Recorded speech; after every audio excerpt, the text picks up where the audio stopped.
Muy buenas tardes a todas y a todos. Les damos la más cordial bienvenida al tercer coloquio de salud mental, la invención de la mente, retos para la salud mental en México en su contexto pandémico, violencia, salud, cultura y educación en la sociedad contemporánea.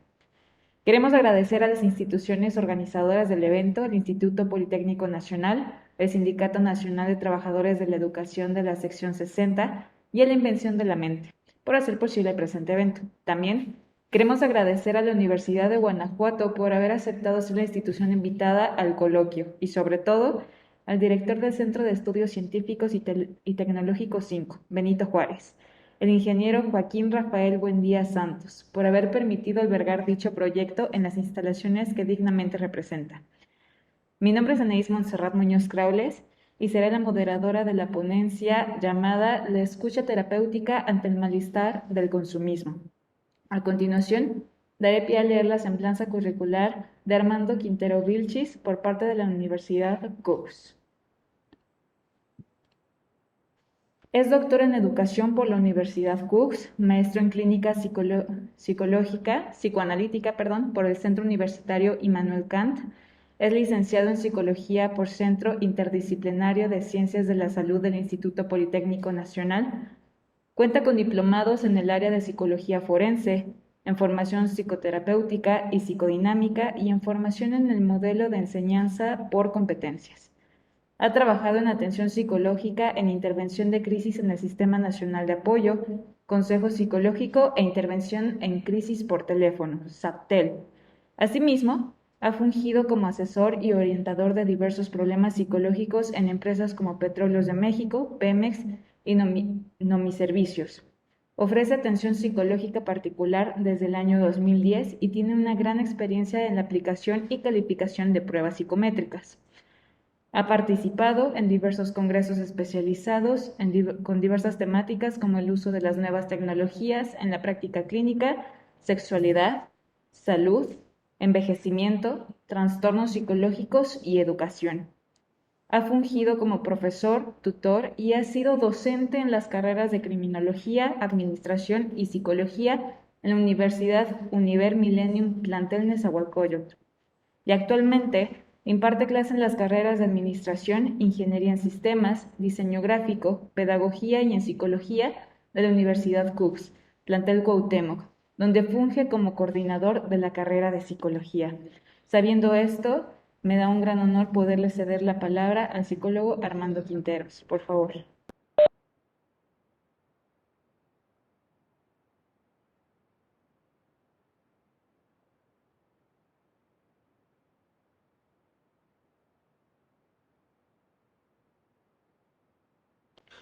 Disculpen un momento, estamos teniendo unas pequeñas fallas técnicas.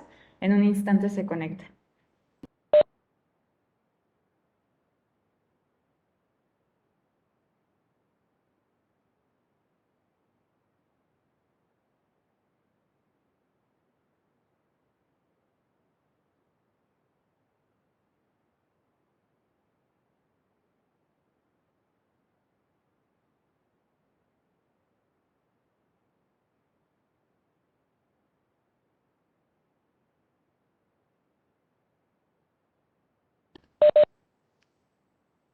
Hay un pequeño de, Hay una pequeña falla de internet, sin embargo, afortunadamente tenemos de manera presencial al ponente, entonces, bueno, se va a tomar una medida diferente, de la cual voy a proyectar la diapositiva.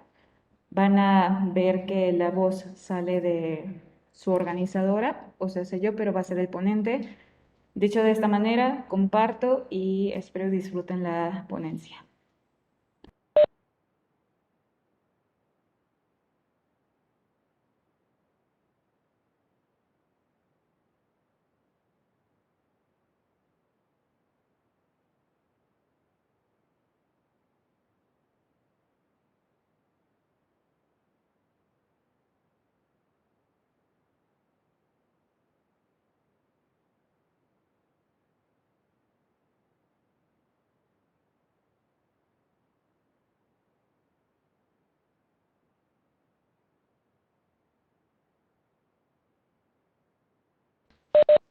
Muy buenas tardes, ¿cómo están? Bueno, muchas gracias por la presentación, Anaís. Y debido a este problema técnico, tuve una situación aquí de conexión con mi equipo, pero afortunadamente estoy de manera presencial y voy a poderles hablar justamente de la escucha terapéutica ante el malestar del consumismo.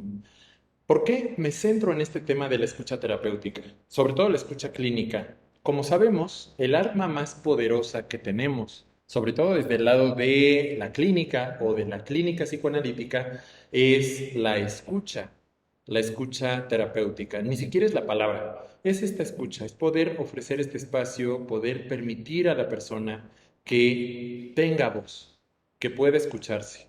En un sentido tradicional, la terapia sirvió para que la persona se reconociera y sigue siendo el mismo propósito o uno de los mismos propósitos que buscamos. Ahora, espero que pueda verse el cambio de la diapositiva para poder, digamos, avanzar con esto. ¿Cómo hago el cambio?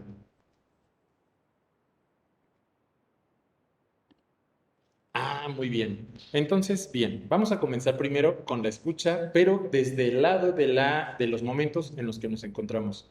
Modernidad y posmodernidad, que son dos momentos históricos muy importantes en la humanidad, o por lo menos para el presente de la humanidad. Como podemos ver en la imagen, está una figura que seguramente vamos a reconocer todo mundo, que es esta sonrisa, esta pintura de Da Vinci que todo el mundo reconoce, es decir, la Mona Lisa. Pero a diferencia de la pintura tradicional, aquí podemos ver cómo está sosteniendo un arma, o por lo menos emula este sostener un arma. ¿Por qué? Porque en el momento histórico en el que nos encontramos, vivimos un desapego por la tradición, un desapego por la norma. No quiere decir que no haya, pero las personas tienden a ya no apegarse tanto como en épocas anteriores. Aquí podemos ver cómo hay una distinción entre lo que se llamó sociedad sólida o sociedad moderna en algún momento y lo que llamamos pues en la actualidad la sociedad líquida o hipermoderna. Tiene muchos otros nombres, pero vamos a comenzar por la distinción de cada una de ellas. Pues bien, con el advenimiento de la ciencia como conocimiento supremo, por decirlo así, las personas comenzaron a desarrollar ideales o grandes ideales y esto caracterizaba a la era moderna. En la era moderna existían el ideal de familia como un único modelo, ya saben, papá, mamá e hijos, perro, casa, auto, más o menos un ideal estándar. Y muchas de las historias que se daban en esta época iban vinculadas a formar una familia con esas características. Ahora, una de las cuestiones negativas con las personas que no conseguían tener una familia de estas características era que se consideraban excluidas, incompletas, muchas de alguna manera. Así como está este ideal de familia por la institución, con mayúscula familia, tenemos otras instituciones, por ejemplo, el Estado. El Estado tenía, digamos, una doble función. Primero, regular las relaciones entre los seres humanos. De alguna forma, tenía el Poder Judicial que se mostraba como garante de un orden social. Y también se mostraba como garante de un orden económico en la era moderna. En este sentido, las personas buscaban un trabajo formal, buscaban pertenecer al gobierno, porque sabían que de esa forma tendrían una estabilidad económica o una estabilidad financiera. Ahora, esta estabilidad nunca fue real, sin embargo, las personas sí consideraban que ocurría de esa manera. ¿Y qué pasa al final de la era moderna? Pues bien, sobre todo las naciones como Grecia, España, demostraron no ser tan, digamos, buenas en este papel de garantizar la estabilidad económica de los que trabajaban con ellos. Lo podemos ver en México con la desaparición de esta empresa Lucifuerza o con los altibajos de petróleos, pero también los altibajos económicos pueden afectar las grandes economías y no hay una garantía necesariamente de que el gobierno te dé esta garantía. Lo mismo pasa con el Poder Judicial, es decir, la parte de policía o de ejército que tradicionalmente se le entendía como la garantía de un orden social y que ahora simplemente se les ve como funcionarios que están encargados de velar por el orden público. ¿Qué hace que se le llame sociedad sólida a la era moderna y que se le llame líquida a la era posmoderna? Pues Sigmund Bauman nos da una referencia. La sociedad sólida es caracterizada por la solidez. La sociedad era rígida en sus avales, en sus censuras, y perfectamente uno podía, hablando de esta otra institución, ya no la familia o el Estado, sino la iglesia, tú perfectamente sabías si eras una persona pecadora o no. Había límites muy, muy claros y lo único que tenías que hacer era apegarte a ellos. De lo contrario, tenías el rechazo o la exclusión social. Actualmente estas instituciones siguen existiendo, pero ya no tienen estas mismas funciones. Es decir, el Estado sí regula, pero no de la misma manera. La familia ya no tiene las mismas características. Ahora no son solo los papás los que se encargan de la transmisión de valores, sino que tenemos otros elementos externos a la institución familiar. La propia escuela, que es donde estamos en este momento, también cambia sus funciones porque comienza a abrir sus fronteras, las modifica. Entonces, de estos grandes ideales pasamos a ideales individuales. El ser humano en la era moderna, desilusionado por ver que la religión no era una garantía, el gobierno no era una garantía, la familia tampoco y la misma ciencia tampoco. Muchos se preguntan o se cuestionan qué generó este cambio y puede haber una respuesta. Llegó la radio, llegó la televisión, llegó el celular. Pero en realidad la transformación de las relaciones personales vino también con una desilusión, porque las grandes instituciones y estos grandes ideales mostraron que no le funcionaban a todo mundo, mostraron que no todo mundo alcanzaba la ansiada felicidad. Entonces, siguen existiendo, pero ya son más endebles estos lazos. Estos amigos que antes eran de por vida, simplemente con que te molestes, con que ya no quieras formar una amistad, te alejas. Instituciones como el mismo matrimonio, que solían ser de carácter permanente, ya no lo son. Y con este panorama, las personas comienzan a dejar de apegarse a estos ideales de familia, de progreso, de trabajo o de ciencia y empieza a tener ideales más individuales, más hacia actividades que te gustan de ejercicio, laborales, escolares. Ahora, este salto de modernidad a posmodernidad trajo cambios en los límites sociales y generacionales. Es decir, ya no es que tú pertenezcas a un, digamos, grupo social, pobre, rico o clase media, para saber qué panorama esperar, qué bienes puedes conseguir o cuál es la perspectiva de vida que puedes tener, porque esto va cambiando. También los límites generacionales se han desdibujado. En la era moderna, era muy marcado quién era niño, quién era adolescente, quién era adulto, y difícilmente se hablaban entre generaciones. Era muy claro cuál era el rol de los adultos, que era guiar, que era proveer, mientras que los adolescentes debían estudiar, debían formarse y los niños apegarse a las reglas. Sin embargo, estos límites generacionales también cambiaron y ahora todo mundo tiene voz y tiene voto en las decisiones familiares, escolares e incluso nacionales. Lo podemos ver como el gobierno mismo aquí en México incluso tiene programas para que los propios niños puedan votar o puedan tener una voz sobre algún tipo de cambio de reforma. Y entonces, todo esto cobra importancia porque el propio consultorio cambió.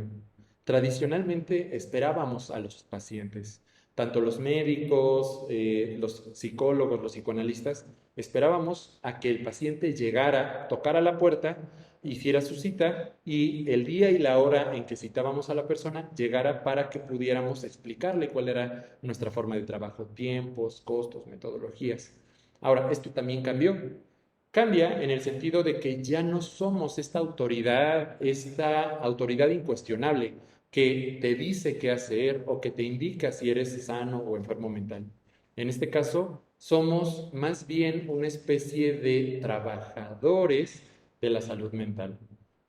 Este punto lo voy a tocar unos minutos más adelante. Entonces, la clínica cambió.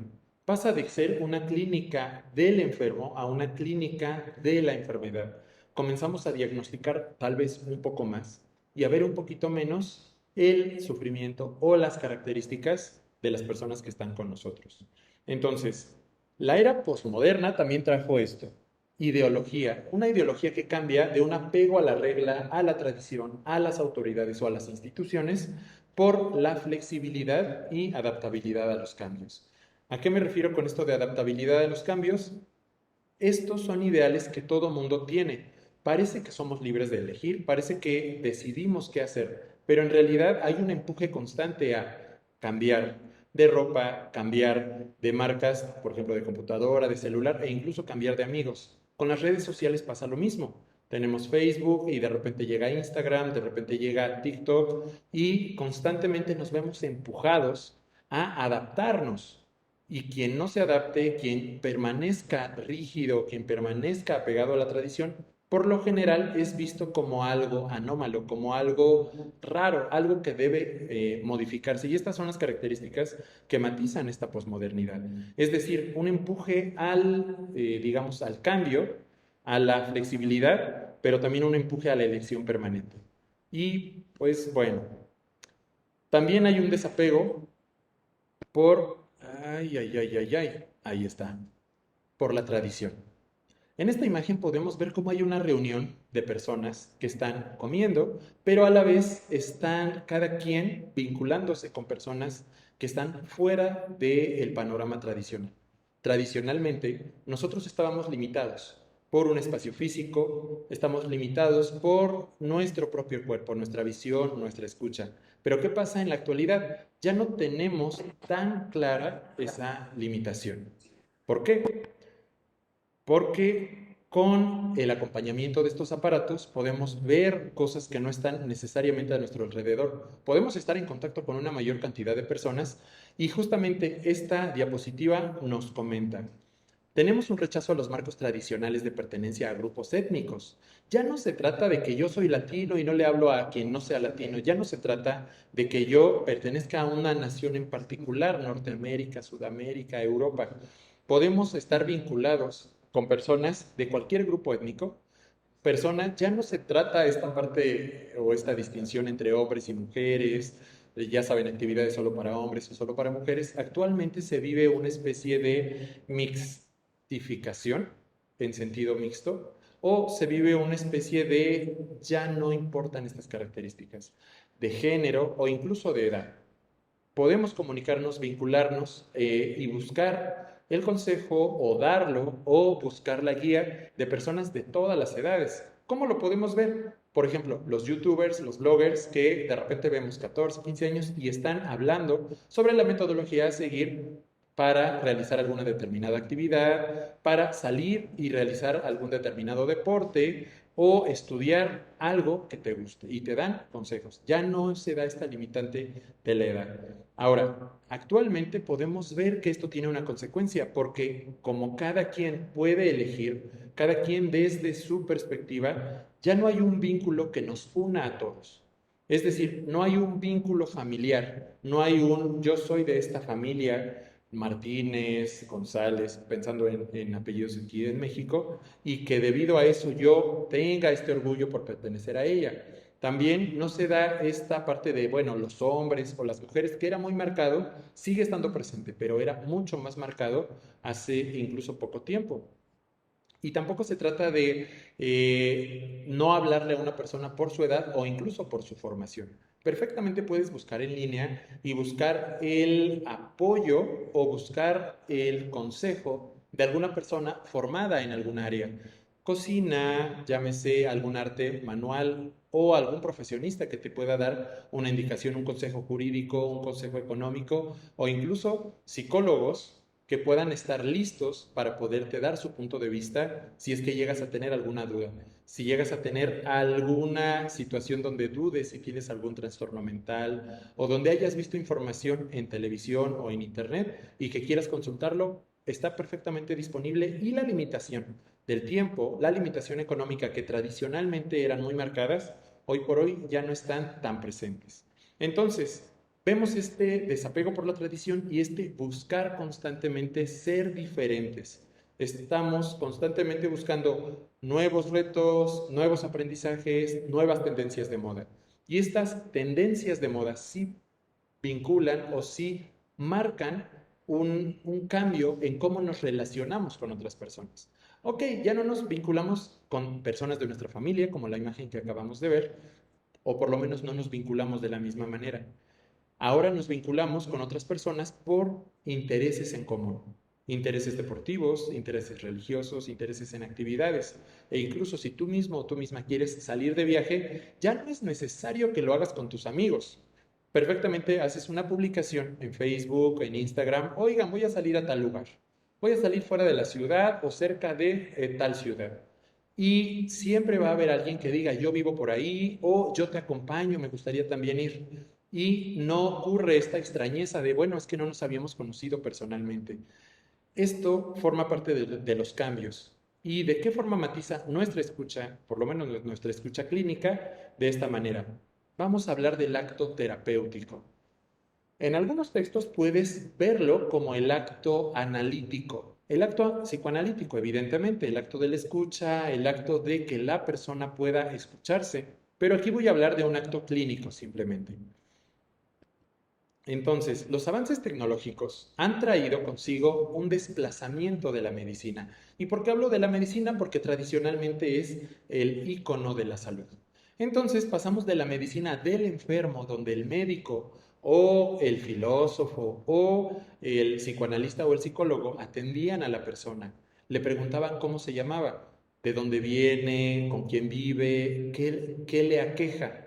No es qué enfermedad tienes, sino qué te duele y escuchabas a la persona, escuchabas lo que tenía que decir y también te dabas tu tiempo para poder saber qué situación familiar, escolar, económica tiene.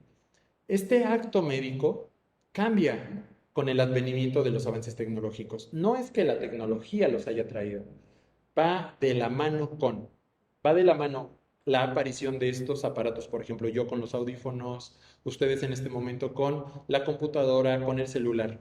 No es el hecho de tener la tecnología, pero este advenimiento de los aparatos al mismo tiempo trajo o al mismo tiempo estuvo acompañado de un cambio, porque los terapeutas ahora, en muchos casos, en vez de hablar de cómo te llamas, quién eres, pues lo vemos desde la medicina. Oye, ¿qué atendiste hoy? Ah, pues atendí una rodilla, dos riñones, pensando en los cirujanos.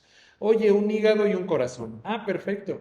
Y se pasa de lado quién era la persona o la persona doliente. En el lado de la psicología puede ocurrir lo mismo. Muchas veces tenemos un furor curandis, es decir, las ganas de curar a la persona que está con nosotros. ¿Y qué ocurre con esta persona? En vez de preguntarle quién es, cómo estás o cómo no estás, le preguntamos qué tienes. Y al preguntarle qué tienes, vamos directo al manual de trastornos o al manual de enfermedades e intentamos curarla. Y ese es el paso que se da. No es el hecho de tener la tecnología, sino sí el cambio ideológico, un cambio más hacia la posmodernidad, donde el enfermo más bien va a hablar de lo que le duele. Ahora, esto tiene un riesgo porque sustituimos el acto médico por un acto técnico. La ciencia es un discurso, la ciencia tiene conocimientos, nos dice, tenemos muchas comodidades, afortunadamente ustedes pueden verme sin tener que estar aquí a unos metros, pero también tiene ciertas desventajas porque muchas veces y sin darnos cuenta, la ciencia como discurso nos dicta lo que tenemos que hacer. Podemos verlo en la televisión. Si te duele la cabeza, no te dice busca el origen, no te dice piensa qué te genera el dolor de cabeza. El discurso científico es, si te duele la cabeza, compra esta pastilla y solucionalo. Si tienes insomnio, compra esta pastilla y duérmete. Al revés, si tienes problemas de depresión, compra un antidepresivo y se solucionará. Es decir, en vez de tener un cuestionamiento acerca de qué genera malestar, intentamos simplemente acabar con el síntoma. Y esto mismo es lo que puede matizar la acción terapéutica de muchos de nosotros. Es decir, sustituimos un acto médico, un acto terapéutico, por un simple acto técnico. Damos un diagnóstico, ya sabes, hombre, mujer, es adolescente, adulto, adulto mayor o niño, y más o menos vemos cuál es la, digamos, metodología a seguir. ¿Qué dice el manual? ¿Qué dice el manual de trastornos mentales? ¿Qué dice el manual, el código de ética del psicólogo?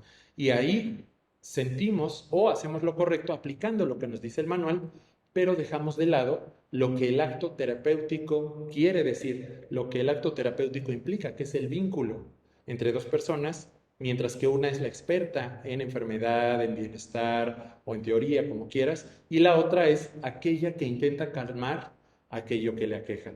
Entonces, existe la posibilidad de que otros actos, así como el acto médico, el acto terapéutico, el acto educativo, también sean actos técnicos. Te aprendes una metodología en educación, por ejemplo, actualmente está de moda la 4T o la 5T que viene pronto, o la educación en valores, o la educación inclusiva, o la educación por competencias.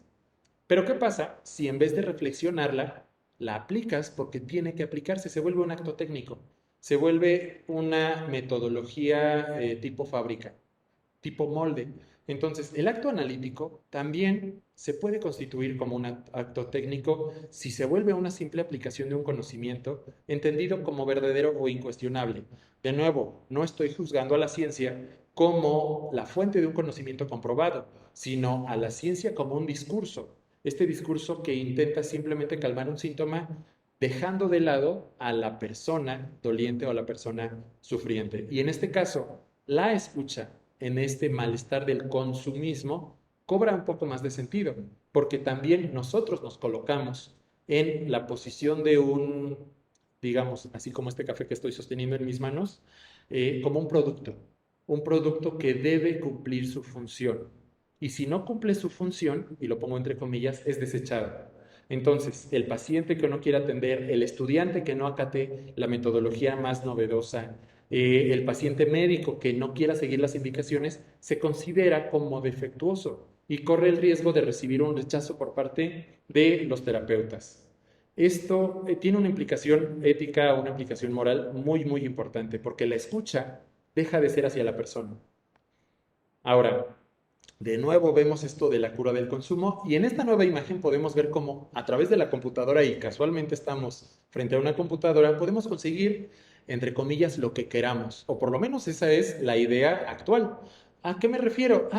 Pues me meto a alguna aplicación, no sé, Didi o Uber. No quiero sonar a comercial, pero si yo quiero ir a cualquier otro lugar, lo contrato, pago por adelantado y me voy al lugar que yo quiera.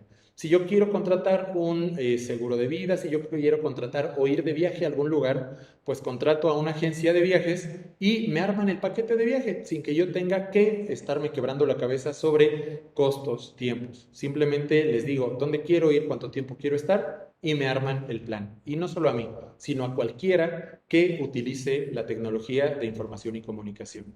Si yo quiero una consulta médica, puedo consultar con Google, que normalmente es la primera puerta que tocamos, pero podemos preguntarle a otros terapeutas y si no, incluso podemos pedir cita terapéutica a distancia. Lo que nos trajo esta pandemia es un advenimiento. Ya existía desde varios años antes la terapia a distancia, pero lo que trajo consigo esta pandemia fue su generalización. Hay un riesgo de eso, porque nos volvemos de nuevo un producto. Así como los productos del supermercado, así como Uber Eats, que te traen tu comida, que te traen tu súper, o que te llevan a donde tú quieras, así como esta aplicación de las dos manitas blancas y el fondo amarillo, eh, que te puede traer en cuestión de minutos, horas o días aquel producto que tú quieras, nos podemos posicionar también en el lugar de un producto a ser consumido y que debe funcionar bien. Entonces, la demanda actualmente por este discurso de compra-venta queda sustituida por el consumo. En la mayoría de las ocasiones, cuando vas al supermercado, no compras aquello que te hace falta necesariamente, compras aquello que viste en el comercial. No es que tú necesites ropa nueva. Viste cuál es la tendencia de la nueva temporada, viste el comercial y quieres obtenerlo. Cuando se trata de una aplicación de una metodología educativa pasa lo mismo. De repente sale la noticia de, ay, hay un nuevo libro, o tal vez ya no libros, pero tal vez hay una nueva metodología e inmediatamente personas que incluso no tenían pensado estudiar o aprender un idioma nuevo, dicen, es verdad, es una nueva metodología, hay que conseguirlo. Lo mismo juguetes. Ahorita estamos en un momento en que vamos a comprar muchas cosas de Halloween, Día de Muertos. Y no se trata de que tú digas, ay, no me han invitado a una fiesta de Halloween, o ay, ya me invitaron a 10, ¿no? Dos extremos. Pero es de, vi el comercial y hay una máscara de LED. Vi otro comercial y es esta otra máscara de látex que se ve muy realista. Y en vez de decir, la quiero, no la quiero, en vez de preguntarte qué es lo que necesitas, simplemente lo ves e inmediatamente va este empuje a conseguirla. Entonces, la demanda, este empuje por consumir, sustituye al consumo en este sentido de acto de conseguir aquello que te haga falta. Las personas cada vez menos están preguntándose por aquello que quieren y cada vez más están metidas en este empuje convulsivo o compulsivo hacia el consumo. Ahora, vivimos en un estado de felicidad y satisfacción no solo al que debemos aspirar, es una obligación, de hecho. Normalmente en tus publicaciones, normalmente cuando compartes algo en línea o incluso en tus amigos en las reuniones, si es que las prefieres presenciales, me incluyo en ese grupo, si llegas a decir que estás triste, que estás enojado o enojada, que estás mal, inmediatamente viene una censura. No estés mal, no estés triste, oye, la vida es muy feliz, o incluso comentarios muy bien intencionados. Oye, la vida es muy bella, oye, yo conozco un terapeuta, pero si nos damos cuenta, incluso ahí, en nuestra vida cotidiana, no se da el espacio de poder expresarte abiertamente. ¿Por qué? Porque quien no esté feliz, por lo general representa un riesgo, es un síntoma. Y como síntoma, así como cuando te duele la cabeza, quieres darle la pastilla para la jaqueca, cuando alguien se siente triste o se siente solo, también existen estos medios por los cuales se intenta obturar, se intenta tapar este nuevo síntoma, el síntoma que es el malestar de la felicidad. Porque es imposible estar felices todo el tiempo, pero debemos aspirar a ella. Ya no como ay, qué bella es la vida, yo quiero alcanzar la felicidad, sino más bien como una obligación. Y cuando no estás en ese camino, inmediatamente viene el mecanismo para decirte, sé feliz. Consigue esto para ser feliz, consigue el nuevo teléfono, consigue la nueva mercancía, la nueva ropa o esta nueva metodología o simplemente el entretenimiento. Ya sabes, las películas o las series que a lo mejor no te prometen la felicidad, pero sí prometen adormecer el malestar. Entonces, nuestro deseo queda obturado por un mundo poblado de objetos activos. Y aquí viene esta otra característica, los objetos son los activos mientras que las personas nos volvemos pasivas. ¿En qué sentido los objetos son activos? Los objetos nos demandan. Cuando tu celular, cuando tu computadora tiene baja energía, tiene poca batería, da la señal. No es que la computadora diga, ay, quiero molestar a este humano. No, pero dice batería baja. Y la persona está atenta porque la computadora da la señal, da el timbrazo o está el mensaje en pantalla, conéctame. Y en automático, la persona sin cuestionarse si quiere o no conectarla, va y la conecta al enchufe. Pasa lo mismo con el celular. El celular es el que te indica cuándo debes levantarte, cuándo debes dormirte, cómo debes divertirte. No se trata de que tú dialogues con otras personas. En la actualidad es el celular el que funge como intermediario o el que funge como una extensión de tu cuerpo. Ya no se trata de que vayas a un lugar y le cuentes a tus amigos cómo te fue en ese lugar. No, a manera de extensión corporal, tu celular también ahora es tu memoria. Tomas foto, tomas video y lo compartes en tus redes o lo muestras a tus amigos. Y de esa forma ya no lo verbalizas. Ya no es de, oigan, miren, salí a tal lugar, conocí a tales personas, conocí tales comidas. Ahora es, miren lo que hice. Vean el video, vean la imagen, pero escúchenme menos. Ese es el riesgo. Te ven más, pero te escuchan e incluso tú mismo y tú misma te escuchas menos. Tu voz se queda obturada por esta, digamos, presencia de aparatos, por esta idea de felicidad constante y por este empuje hacia el cambio y a la flexibilidad. Podemos darnos cuenta cómo este punto de partida desde donde yo les hablé, modernidad, posmodernidad, sí marca la subjetividad de la época, porque actualmente muchas personas, incluso ahora en nuestro trabajo, en la escuela, dependemos de estos aparatos. No es algo negativo, pero vale la pena pensar en qué lugar están estos objetos y en qué lugar estamos nosotros como seres humanos. Entonces, vemos en este discurso, en esta última frase, le damos nombre a los trastornos. Trastorno depresivo, trastorno obsesivo compulsivo, trastorno maníaco depresivo o trastornos del sueño, trastornos de la alimentación. E inmediatamente vendemos opciones terapéuticas, medicamentos o alternativas para calmarlos, no necesariamente para comprender a la persona o no necesariamente para comprender el origen de estos trastornos, simplemente para calmarlos. Ahora, aquí es la ilusión de tener la cura al alcance de un clic. Pongo estas imágenes porque son un poquito más médicas, pero en realidad también puede darse la idea de que con estar conectado en línea con un terapeuta vas a tener la cura, como si el solo hecho de tener al terapeuta ya fuera, digamos, la cura en sí.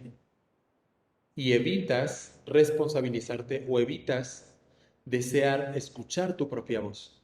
A ti ya no como paciente, sino consumidor.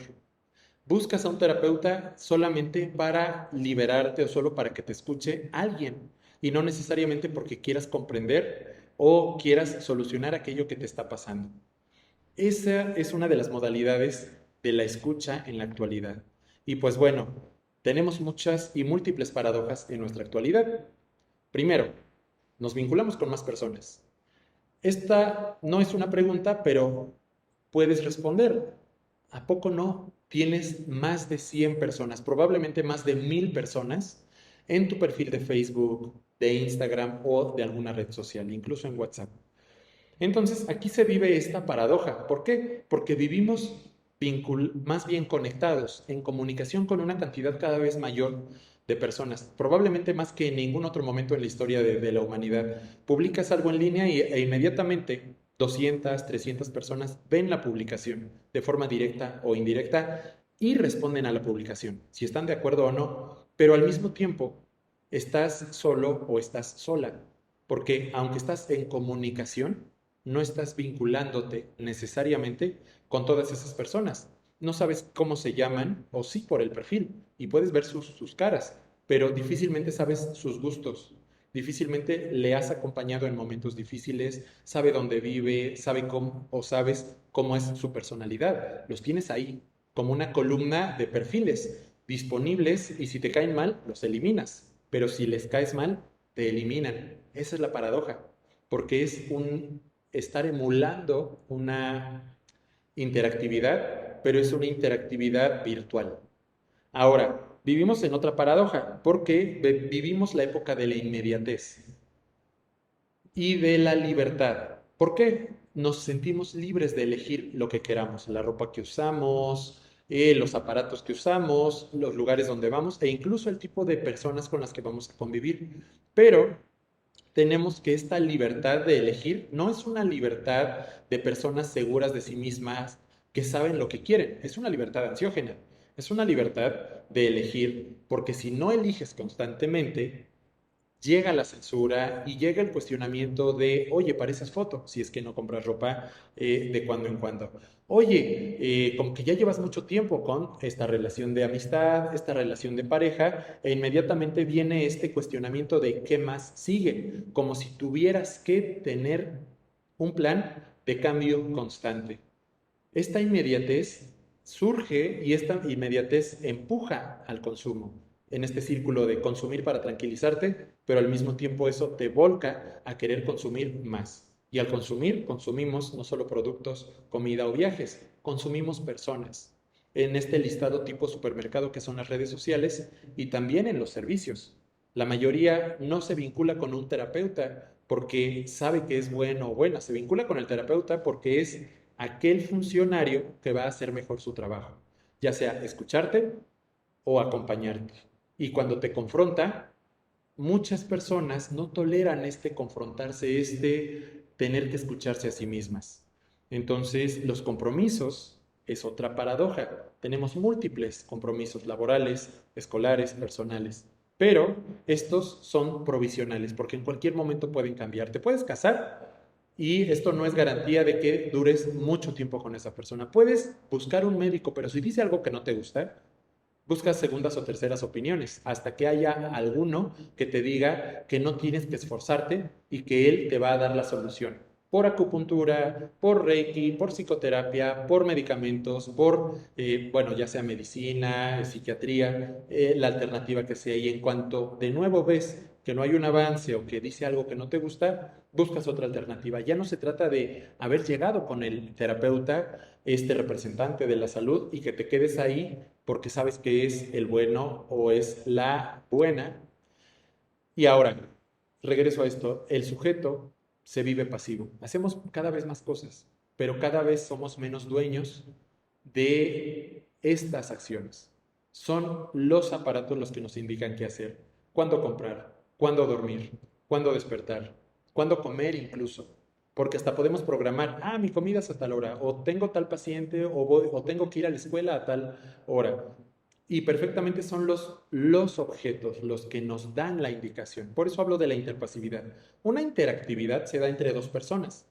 Yo soy activo, yo soy dueño de mis acciones y tú también dueño o dueña de tus acciones, interactúas conmigo. Ambos interactúan. Pero hablando de objetos, se da una interpasividad, porque el objeto es quien comanda la acción.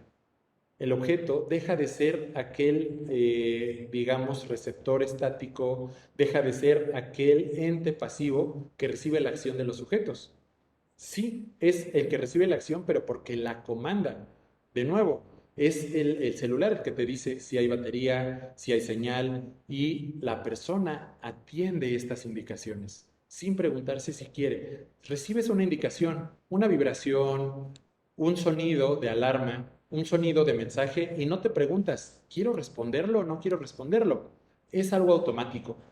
Respondes, ves, y si no hay nada, bueno, pero si hay algo, inmediatamente abres el mensaje y ya no se trata de que estés en la casa, en la escuela, en el lugar de trabajo o en el trayecto. Simplemente lo atiendes de forma convulsiva. Ahora, justamente esto marca una mayor distancia, nos involucramos menos por el temor a ser desechados. Es uno de los empujes que tenemos. Vivimos en la colectividad sin formar parte de la colectividad. Vas a un concierto de música y difícilmente te sientes parte de los demás. Difícilmente están juntos porque comparten una misma actividad. Pero en cuanto termina el concierto, se disuelven. Vas al supermercado, quieres comprar un producto y aquellos otros compradores ya no son colegas, colaboradores, vecinos o camaradas, ciudadanos o ciudadanas, son competidores. Es decir, están compitiendo contigo o contra ti por alcanzar el producto o el mejor producto de forma más rápida y con un mejor precio. Y de esa forma se pierde el vínculo que tradicionalmente nos vinculaba con otros seres humanos. Muy bien. La posición terapéutica también ha cambiado en la actualidad. Se da una degradación, se habla de una degradación porque estamos en un posicionamiento diferente. Ya no es entendido el psicoanálisis o la psicología en base de un deseo de verdad. La persona ya no acude a consulta porque quiera conocerse a sí mismo, sino va en función de una demanda de atención personal. Entonces, en ese sentido, ¿en qué lugar nos vamos a posicionar nosotros? Porque ya no es que la persona quiera conocerse, la persona quiere a alguien que la escuche, la persona quiere a alguien que le diga qué hacer.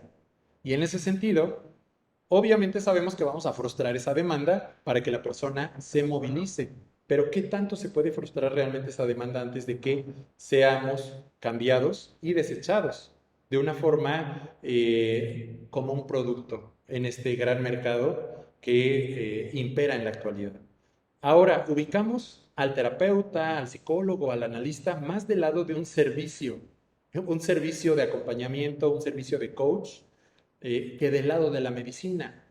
Muchos ven al psicólogo como consejero, como un amigo al que contratas, ya no necesariamente como que el garante de la salud mental.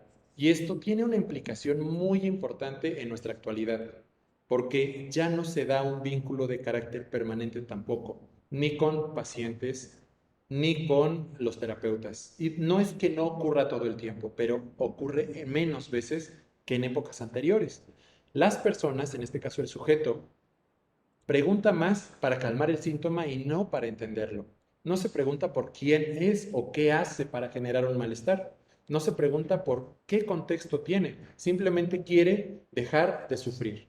Quiere dejar de sentirse mal, quiere dejar de sentirse solo o sola, quiere dejar de tener una conducta como problemas alimenticios, como problemas del sueño. Entonces, lo que hace el paciente es ir para que le digas qué hacer y calmar su síntoma. Y en cuanto le dices, oye, va a ser necesario que nos veamos más veces o más tiempo, inmediatamente viene este rechazo a un establecimiento de un vínculo interpersonal, llamado vínculo terapéutico.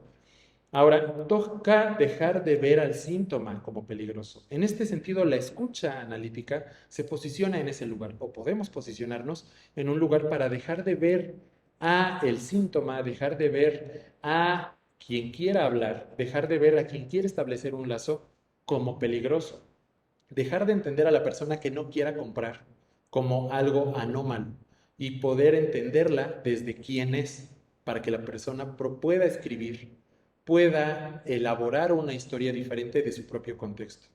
También una cosa que nos toca en una posición terapéutica es no adaptarnos a esta ideología utilitarista en un mundo que ya está por demás sobrepasado de objetos y conceptos de consumo masivo, y puedo agregar no solo de consumo masivo, sino de un discurso del peligro, porque cualquier cosa diferente se entiende como peligrosa. Cuando una persona no sigue la tendencia, cuando una persona prefiere no usar redes sociales, se le ve como aquel que debe ser corregido, como en la escuela los estudiantes que no se apegan a la metodología, en la medicina los pacientes que no se apegan a las indicaciones clínicas. Aquí se trata de prestar una escucha, no la palabra, sino la escucha, y poder entender desde dónde se vive la persona que acude a consulta, cómo construye su malestar y también permitirle construir una historia de manera diferente. Y pues esto es todo lo que tengo preparado para el día de hoy. Espero que este tema no solo les haya gustado, sino que les sea de utilidad, tanto para quienes no se dedican a la clínica y quieran conocerla, como para los que nos dedicamos a esto y podamos entender desde dónde nos colocan y desde dónde nos colocamos a la hora de realizar nuestra actividad terapéutica. Y pues bueno, eh, ok, lo que hago es... ah,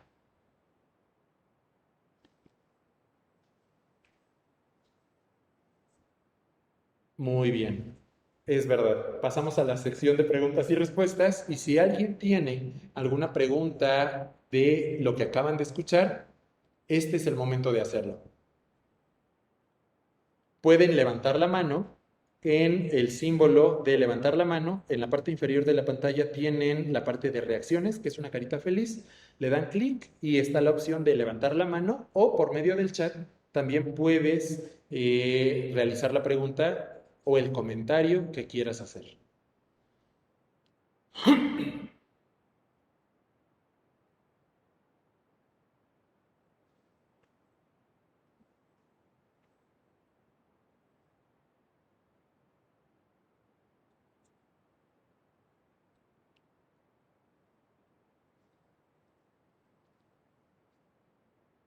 Ah,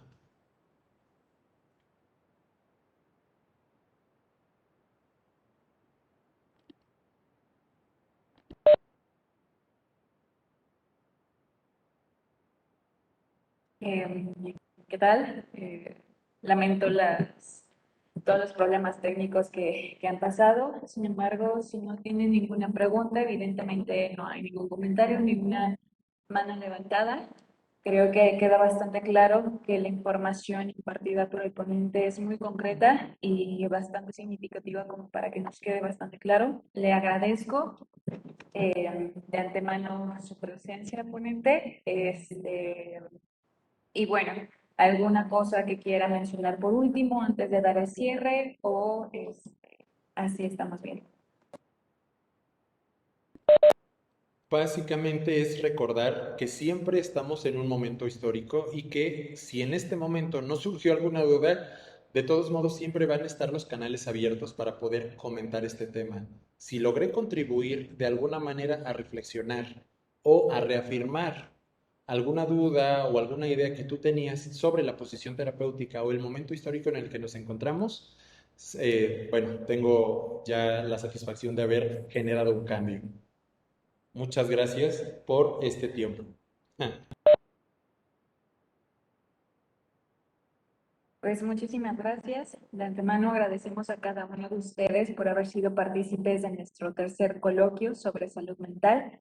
Muchas gracias al ponente y a los invitados.